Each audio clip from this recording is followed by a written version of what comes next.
Joined me in the workshop today working on this Mugo pine. This is a tree I obtained recently from a private collection, and the gentleman that owned it collected it from a garden as something obviously much smaller way back in the 1970s. So this tree has spent more than 50 years in a pot. By today's standards, perhaps it's not the most impressive tree. It hasn't got the biggest or most contorted trunk. It hasn't got the character of Yamadori.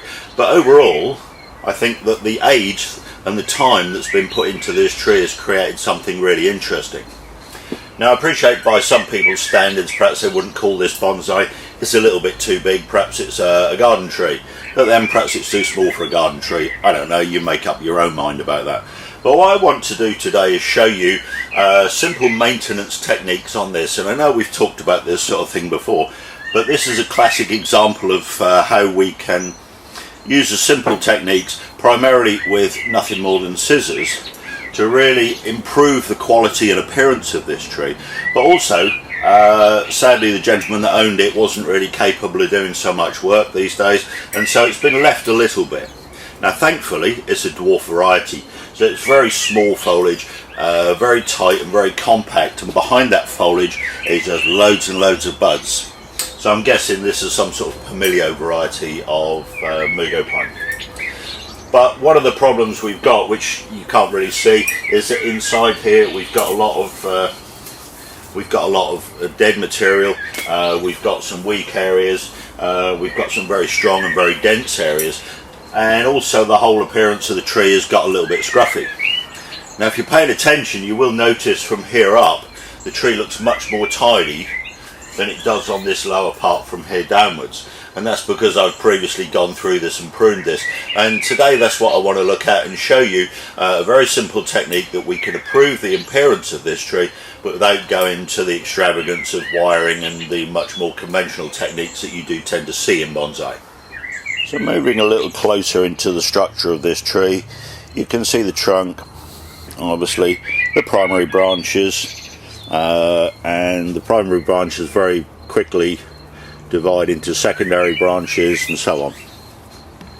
Because the tree has not been pruned for a number of years and has certainly not been cleaned out correctly for a very long time, you can see these lower parts that I'm yet to go through have got very dense and very thick, and on the face of it don't look too bad.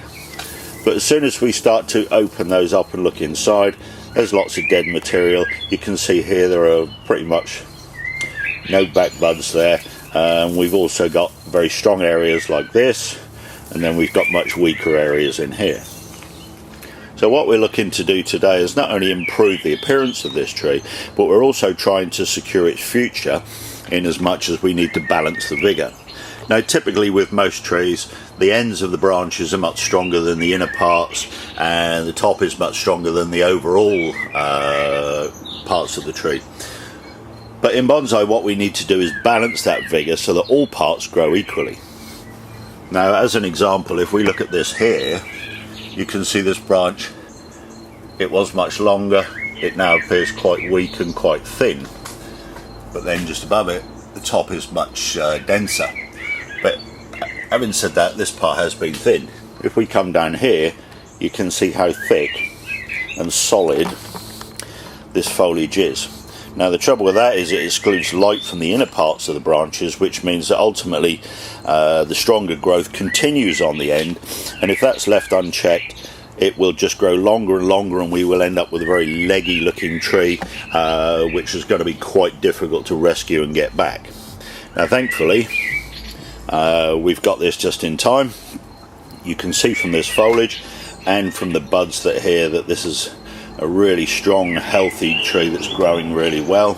So all we need to do is just give this a gentle steer in the right direction, and in doing so we'll not only improve the vigour and the balance and the strength of this tree, but we can also improve the appearance. But because of the type of tree it is, we're not going to fine wire all this, and I'm probably too old to actually get it finished anyway at the speed I wire.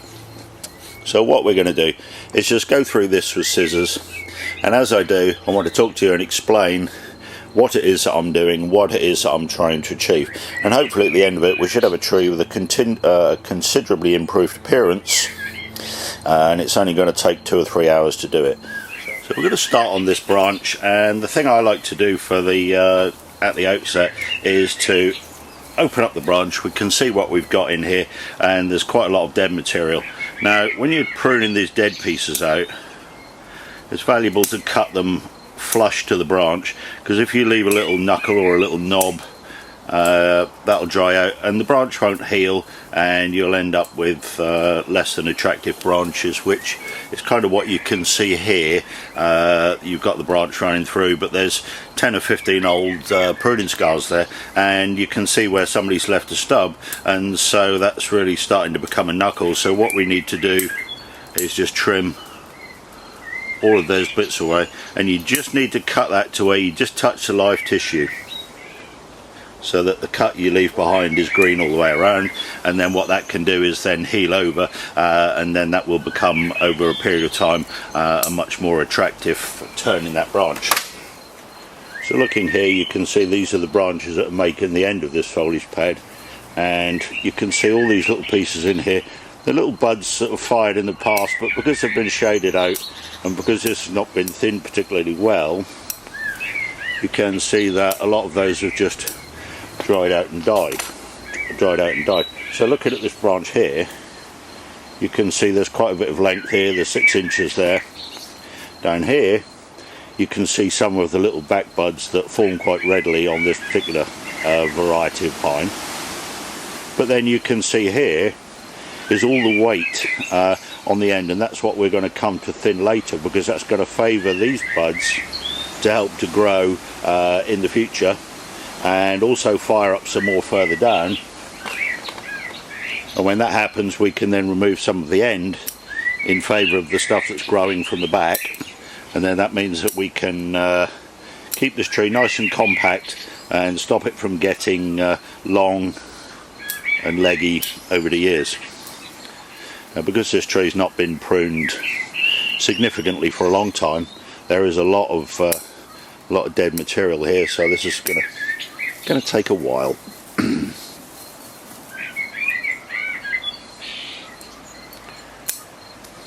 So this branch is quite interesting in as much as what I was saying about pruning correctly. You can see here several stubs which have been left from previous prunings, or where branches have died off. Now we've got lots of small dead stuff in here as well. So once we go through, just pick the end of the branch up to make sure there's no green on it, and prune through all of this.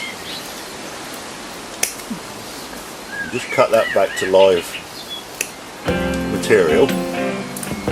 That's going to really tidy up that branch line.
finished cleaning all the dead material out of this tree, and you can see it's starting to look a lot cleaner.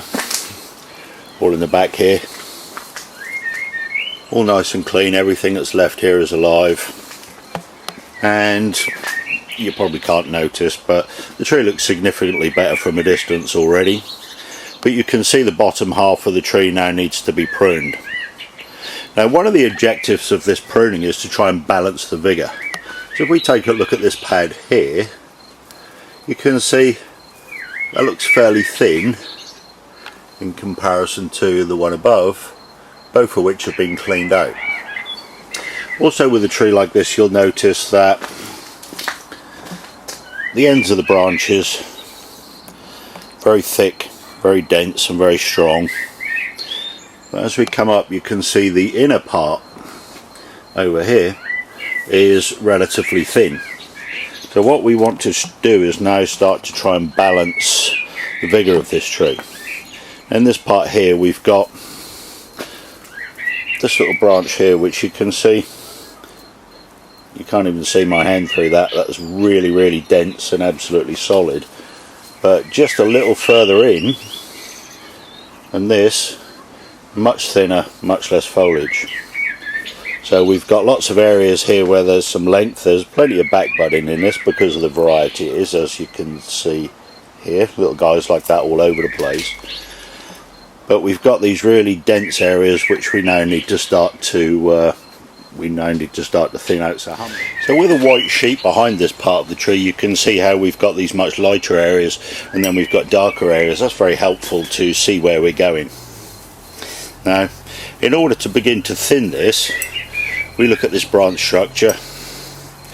It's kind of in layers the way it's grown, and then we've got this particular branch here which is quite thick, and that's got a real lump of foliage on there. So all of that is off one side branch of that much thicker branch, but then these above are a little thinner. So what we need to do is balance this out. So working from the back of the branch, we want to come in, obviously we don't, in bonsai we want branches to fork by 2, so 1 becomes 2, and then that becomes 4, and so on. So looking at this position here, if you can see that just about, we've got 4, 5 branches off there. So for a start, we'll take these little tiny ones out. We can get rid of those without any concern. There's another little one in there. Those ones come from behind, and then we've got these joints with 3 on, and then those on the end have been cut previously, and they've all got multiples on the end of those. So what we want to do is progressively take this away, because what we're doing is reducing the foliage volume on each line to a more reasonable a more reasonable level.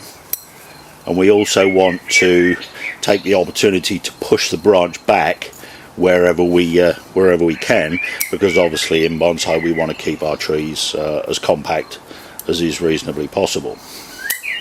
So we just work through this little by little, taking it out piece by piece.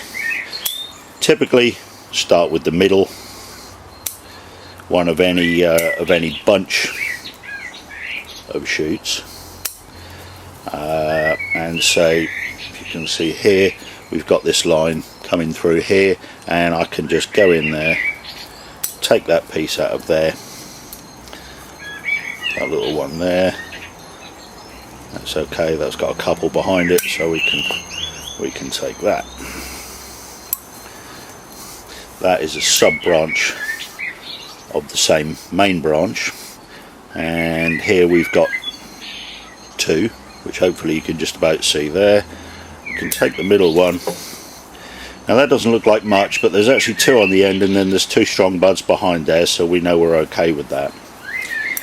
So you can see straight away, with no more than 2 or 3 cuts, this branch has opened up significantly, and if you can see through to the white beneath, you can actually see through it in much the same way as we can here. This part of our pine looks nice and fairly even, but there are some weaker ones inside which we can encourage. So if we take each individual shoot, you can see we've got a couple of nice little back buds here. Take that great big one out there. This shoot here has got a whole bunch all on the end. So in that case we take out the one that's on the underside. The one that faces up obviously builds the better pad profile, but it'll also grow better because it's facing the light. We've got one long one here, and you can see that's quite long, but there's also a couple of back buds in there, so we can just take that one out. It looks as though we've left that blind, but the buds are in there. So this one, we've got a nice little one underneath here. We've got one here, got this one that's facing up nicely, and then we've got this one underneath which has got a whole bunch on. So if we take that, once that returns to its resting position, you can see both of those face upwards, which is very useful. There we've got another one with some buds in amongst the needles, so we can take the length out of that.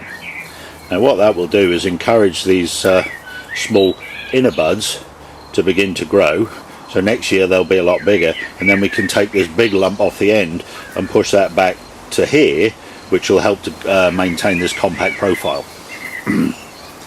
Going back further, we've got this knuckle here, which we don't want to leave because that's just going to get really fat. So take that little tiny one out of there, and looking at that overall, we've also got this one here that we can remove too, so that's relieved the pressure on that inner junction.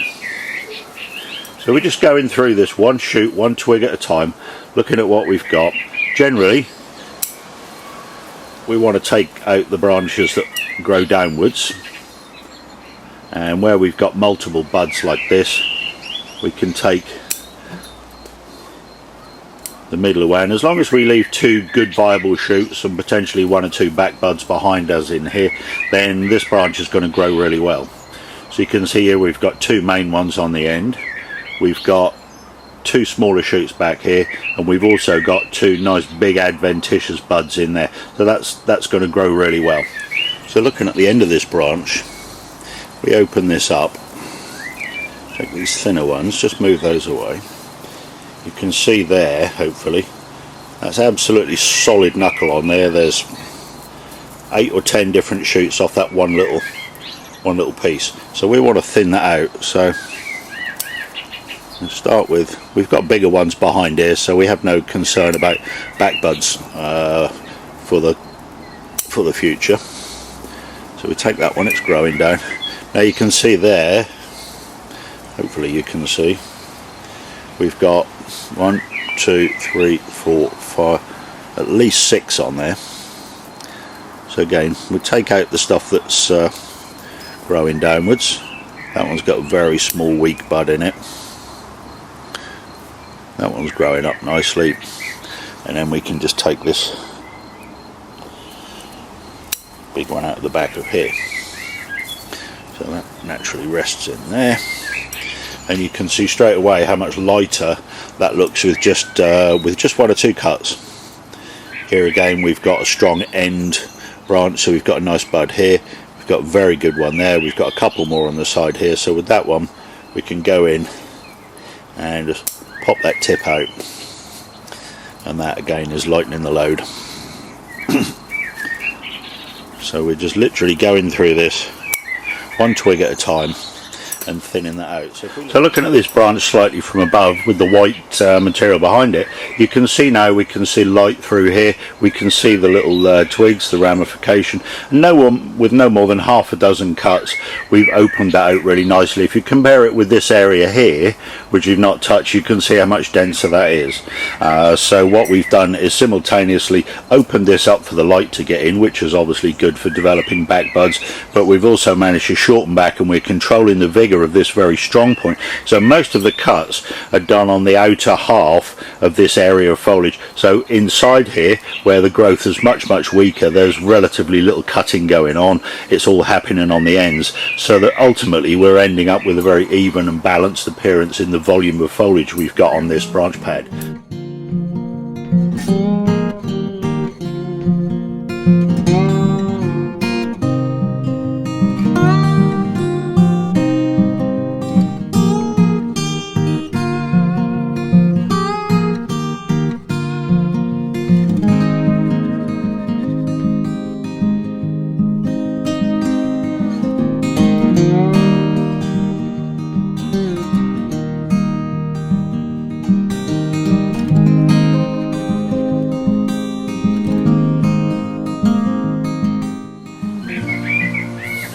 So I've now finished thinning this all out, and hopefully you can see it's possible with these branch pads to see all the way through.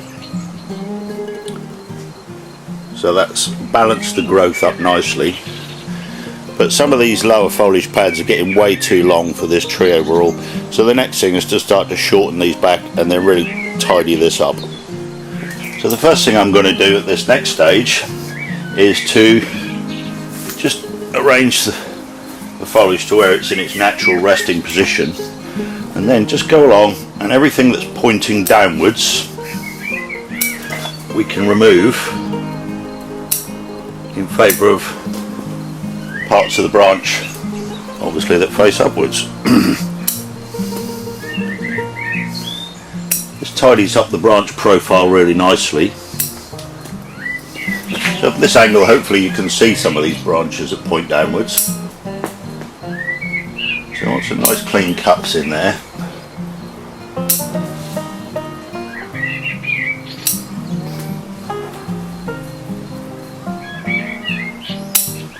And as you can see we're going for this sort of nice upward curving profile, which shows us all this lovely twig structure underneath here. With a dense and twiggy tree like this, it's often beneficial to work from underneath, because it's a lot easier to see what you've got, what you're actually dealing with, rather than trying to look through all the foliage.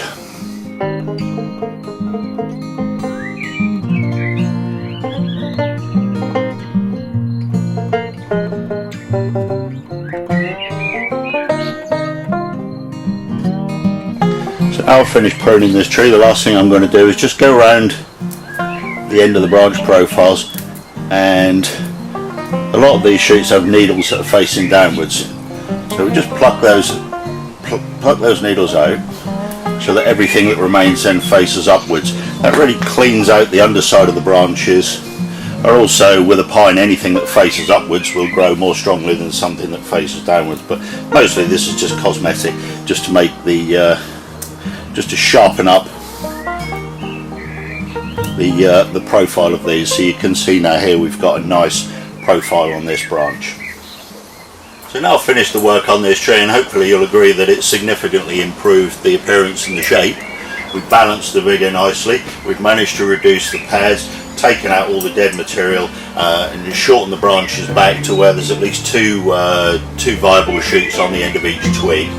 And you can see the branch profiles are very nice and clean, and this is much more balanced now, so I think that this tree is going to face a bright future. But what I really wanted to do was just show you very simple techniques of how to prune and maintain a pine like this with nothing more than a pair of scissors. So hopefully you'll agree that this has really sharpened this up, tidied this up, and so now this can go back outside in the sunshine, and next year with all the buds that are here, it's going to grow, it's going to improve its density significantly, and hopefully some of these weaker areas on the inside are going to grow more strongly as the light can now get into them. So this assures that this work ensures that this tree has got a bright future. So hopefully this has been helpful for you. So thanks for watching.